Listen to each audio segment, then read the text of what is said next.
अब हम बात करेंगे कि डेविड स्टन का जो व्यवहारवाद है उसके अंदर डेविड स्टन ने 8 प्रकार की विशेषता बताई थी। वो 8 प्रकार की विशेषताएं क्या है, उनको क्या कहा जाता है, वो देखिए। डेविड स्टन ने अपने व्यवहारवाद का वर्तमान अर्थ, ये एक उन्होंने लेख लिखा था, एक पत्र लिखा था। किसने? डेविड स्टन ने।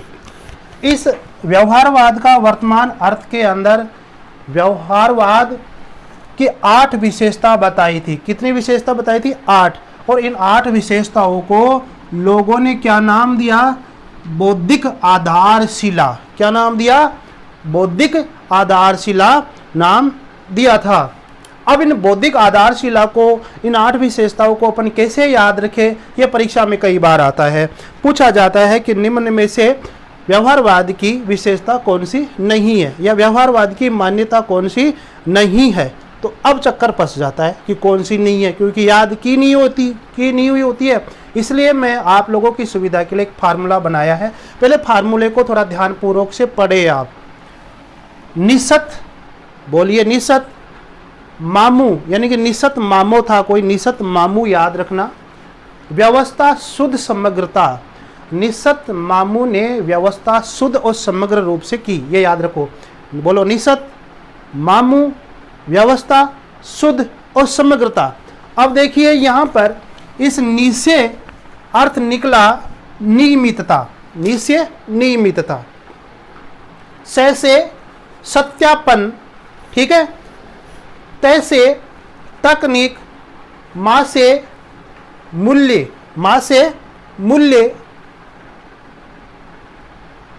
और व्यवस्था से व्यवस्थाबद्धीकरण, शुद्ध से शुद्ध विज्ञान, और समग्रता से समग्रता, ठीक है। अब देखिए, तो ये निसत मामू व्यवस्था शुद्ध समग्रता, ये सूत्र याद रखना। एक बार दोबारा से इस तरह से याद कर लो कि निसत मामू व्यवस्था शुद्ध समग्रता। अब देखिए, क्योंकि कुछ शब्द दिमाग में अपने याद रहते हैं तो हम उसको पकड़ने की कोशिश फटाफट कर लेंगे। नियमितता का मतलब क्या होता है, तो डेविड स्टन ने यहाँ पे बताया, और उत्तरोत्तर डेविड स्टन के जो उत्तरोत्तर विद्वान थे अमेरिका के अंदर, उन लोगों ने बताया कि नियमितता का मतलब यह है कि मानव का एक बार व्यवहार करके छोड़ दे, ये नियमितता नहीं है। मानव का बार बार उसके व्यवहार का अध्ययन होना चाहिए, ठीक है। नियमित रूप से मानव व्यवहार का नियमित रूप से व्यवहार होना चाहिए, उसकी खोज होनी चाहिए कि आखिर ये क्या कर रहा है, अब कहाँ जा रहा है, उसके पीछे बैकग्राउंड क्या है, उसके कौन से सिद्धांत है जो राजनीति को प्रभावित करते हैं। तो ये नियमितता इसके संदर्भ में है। सत्यापन और परख और प्रमाणीकरण, यानी कि सत्यापन को ही अपन क्या कहेंगे, परख कह सकते हैं, प्रमाणिकता कह सकते हैं, कि मानव के व्यवहार को जांचने के लिए आप कुछ सामग्री लोगे और उस सामग्री को एक बार अच्छी तरह से परख लो, सत्यापन कर लीजिए कि क्या इस सामग्री से इस व्यक्ति का व्यवहार को जांचा जा सकता है। तो वो हो गई परख या सत्यापन। आगे है तकनीक या विधि या प्रविधि, कि मानव के व्यवहार को अध्ययन करने के लिए आप किस तकनीकी का प्रयोग ले रहे हो, जैसे कि सर्वेक्षण है, प्रतिदर्शन है, गणितीय प्रतिरूप है, आप साक्षात्कार है, सांख्यिकी है, क्योंकि मानव के व्यवहार का अध्ययन किया जा सकता है ना, साक्षात्कार इंटरव्यू से, उसके सर्वेक्षण से, उसके बैकग्राउंड से, सांख्यिकीय से, प्रतिरस, गणितीय प्रतिरूप। ये क्या है कि मानव के व्यवहार के अध्ययन करने के लिए क्या है, मेथड है, तकनीकी है। तो ये तीसरा पॉइंट हो गया, तकनीकी, विधि, प्रविधि, ठीक है। चौथा नंबर का है मापन, इसको अपन परिमाणीकरण भी कह सकते हैं, सुस्पष्टता कह सकते हैं, यानी कि हम मानव के व्यवहार को अच्छी तरह से माप करें कि हाँ ये व्यक्ति इस राजनीति सिद्धांत को या इस राजनीति प्रणाली को इतना प्रभावित करता है, इसमें इतना नॉलेज है, तो ये अपना मापन कर लेना चाहिए, परिमाणीकरण कर लेना चाहिए, सुस्पष्टता कर लेना चाहिए। कब? जब तकनीकी के बाद में। ये 4 नंबर पे आएगी। मूल्य, अब मूल्य देखो, पूरा का पूरा जो आधुनिक राजनीति है, हम ये भी कह सकते हैं कि व्यवहारवाद है, वो किस पे बल नहीं देता है? मूल्य पर बल नहीं देता है, वो तथ्य पर और वैज्ञानिकता पर बल देता है। तो यह क्या है? मूल्य निरपेक्ष उपागम पर बल देता है। कौन? व्यवहार। तो यहाँ पर मूल्य का कोई लेन देन नहीं है, यह तथ्य पर वैज्ञानिकता पर बल देने वाला होता है व्यवहारवाद। व्यवस्थाबद्धीकरण, इसी को अपन क्रमबद्धता या वैज्ञानिकता कहेंगे। ठीक, यह होता क्या है? यहाँ पर एक बार फर्स्ट ग्रेड के एग्जाम में प्रश्न आया था कि शोध सिद्धांत का कार्य का सामंजस्य, यहां से प्रश्न उठाया था कि शोध सिद्धांत के कार्य में सामंजस्य वाली कौन सी विधि है, कौन सा मेथड है व्यवहारवाद के अकॉर्डिंग। तो लोगों ने ये सोचा कि सामंजस्य आ गया तो ये वाला कर दिया 8 नंबर का, जबकि शोध सिद्धांत में सामंजस्य स्थापित करना और नया सिद्धांत बनाना और मानव के व्यवहार के कारण और कार्य के मध्य संबंध बनाना, यानी कार्य और कारण में संबंध बनाना, शोध सिद्धांत के आधार पर नया सिद्धांत बनाना, चला दे बेटा, नया सिद्धांत बनाना, ये जो सारी चीज है ना, ये इस व्यवस्था में आएगी। व्यवस्थाबद्धीकरण, क्रमबद्धता, वैज्ञानिकता, ये मत करना। ठीक है, आगे शुद्ध विज्ञान, विशुद्ध विज्ञान। तो देखो, यह इसका मतलब यह है कि ये जो व्यवहारवाद है ना, इसका मूल जो उद्देश्य क्या था? मूल उद्देश्य ये था कि यह राजनीति को प्राकृतिक विज्ञानों की तरह ही स्थापित करना चाहते थे। जिस प्रकार से प्राकृतिक विज्ञान के अंदर बहुत सारी विज्ञान मिलकर प्राकृतिक विज्ञान बनाए, उसी प्रकार से राजनीति को भी बहुत सारे विज्ञान या बहुत सारे सब्जेक्टों से मिलाकर वो ये एक विषय बनाना था। राजनीतिक विज्ञान को अन्य विज्ञानों से जोड़कर एक विषय बनाना चाहते थे, यानी कि राजनीतिक विज्ञान बनाना चाहते थे। इसलिए यह आ रहा है कि शुद्ध विज्ञान और विशुद्ध विज्ञान। समझ में आ गया? यह है इसका अर्थ है। क्यों? व्यवहारवाद का मूल उद्देश्य क्या है कि प्राकृतिक राजनीतिक विज्ञान को प्राकृतिक विज्ञानों की तरह बनाना था।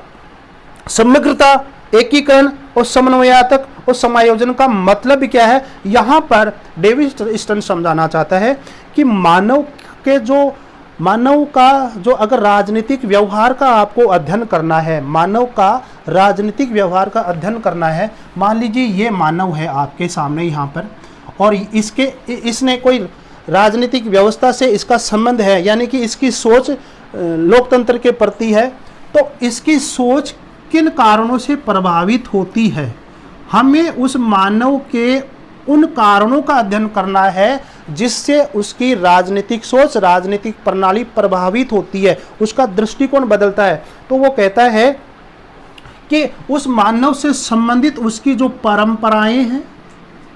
परंपराएं, जो समाज है, जो संस्थाएं हैं, जो नियम कानून है समाज के, चाहे धार्मिक हो, अधार्मिक हो, किसी भी तरीके का हो, तो वो जो चीज़ें मानव को प्रभावित करती है राजनीतिक प्रणाली को सोचने के लिए, हमें उनका अध्ययन करना चाहिए और उनका अध्ययन करके हम एक निष्कर्ष पे पहुंचना चाहिए कि ये व्यक्ति, इसकी सोच राजनीति के प्रति कैसी है। वो यहाँ पे आएगा समग्रता, यानी कि हम समग्र चीज़ों का अध्ययन करेंगे। ये सबके बाद वाला पॉइंट है कि मानव का अगर अध्ययन करना है हमें, तो उसके आसपास की सभी चीज़ों का अध्ययन करके उस मानव का व्यवहार का अध्ययन किया जा सकता है।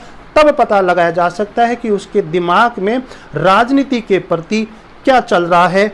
तो यह है समग्रता, एकीकरण और समन्वयात्मक या समायोजन। तो यहाँ से भी आपसे प्रश्न पूछा जा सकता है कि मानव के इर्द गिर्द सभी चीज़ों का अध्ययन करके मानव का व्यवहार का अध्ययन का पता लगाया जाता है, तो निम्न में से कौन सी विशेषता है, समग्रता वाली है या व्यवस्थाबद्धीकरण है? तो यह है समग्रता, एकीकरण, समन्वयात्मक, समायोजन वाला।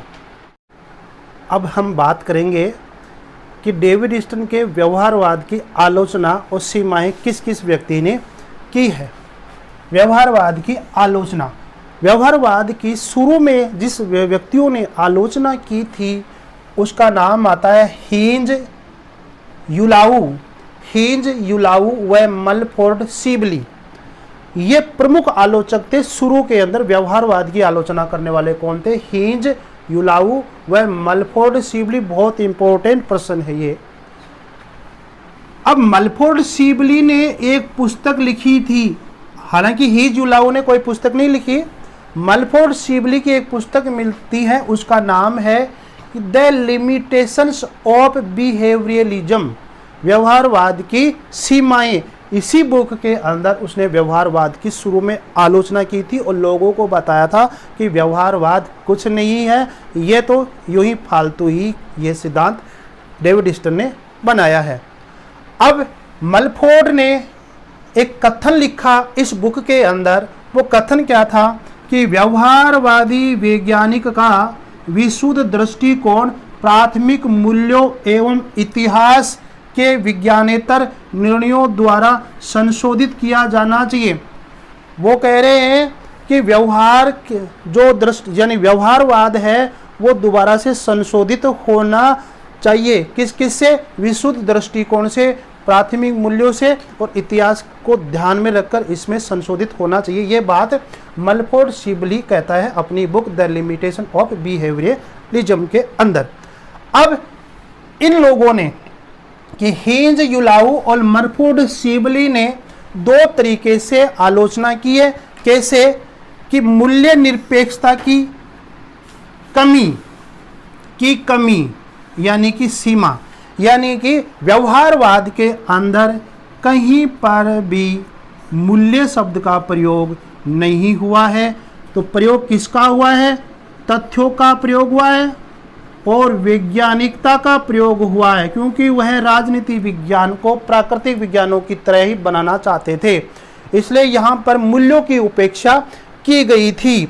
इसलिए यह सिद्धांत मूल्य निरपेक्ष सिद्धांत कहा जाता है, व्यवहारवाद वाला। यहाँ पर मूल्यों की उपेक्षा की गई थी, इसलिए मूल्य निरपेक्ष है, यह इसकी कमी है, मूल्य सापेक्ष होना चाहिए था। ऐतिहासिकता के बंधनों की सीमा इसके अंदर इतिहास के आधार पर कोई ज़्यादा इसमें सिद्धांत नहीं दिया गया। इसके अलावा और जो इसकी आलोचना करने वाले परंपरागत राजनीति को वर्तमान समय में जीवित रखने वाले, पुनरुत्थान करने वाले मुख्य रूप से लियो स्ट्रॉस, क्रिश्चियन बे व एरिक वो एगलिन, इन लोगों ने भी अपने हिसाब से इसकी आलोचना की थी। किसने? लियो स्ट्रॉस, क्रिश्चियन बे व एरिक वो एगलिन ने भी आलोचना की थी। ये लोग कौन थे? समकालीन समय में भी परंपरागत राजनीति को जीवित रखने वाले विद्वान थे। जो मैंने आपको परंपरागत राजनीति के समय एक सूत्र भी बताया था, ए और वो भट्टा का माली है, जिसमें ये सब आते हैं। और आधुनिक राजनीति के भी कुछ विद्वान जैसे कि वी.ओ. की जूनियर, रॉबर्ट डहेल, स्वयं डेविड ईस्टन ने भी अपने व्यवहारवाद की आलोचना करने लगे, क्योंकि वो अंतिम समय में ये समझने लगे कि डेविड ईस्टन समझने लगे कि मैंने जो व्यवहारवाद दिया है उसमें कहीं ना कहीं मूल्यों की कुछ कमी है। बाद में उसने उत्तर व्यवहारवाद के अंदर उसने तथ्यों के साथ, वैज्ञानिकता के साथ उसने मूल्यों को भी जोड़ दिया और अपना उत्तर व्यवहारवाद का सिद्धांत दिया था। तो ये इनकी आलोचना करने वाले विद्वान है। तो मुख्य रूप से हीज युलाऊ, मलफोर्ड सिबली याद रखना, ठीक है। तो नमस्कार साथियों, वीडियो कैसा जरूर लगे लाइक जरूर किया करो यार, सब्सक्राइब भी किया करो और शेयर भी जितना हो सके किया करो।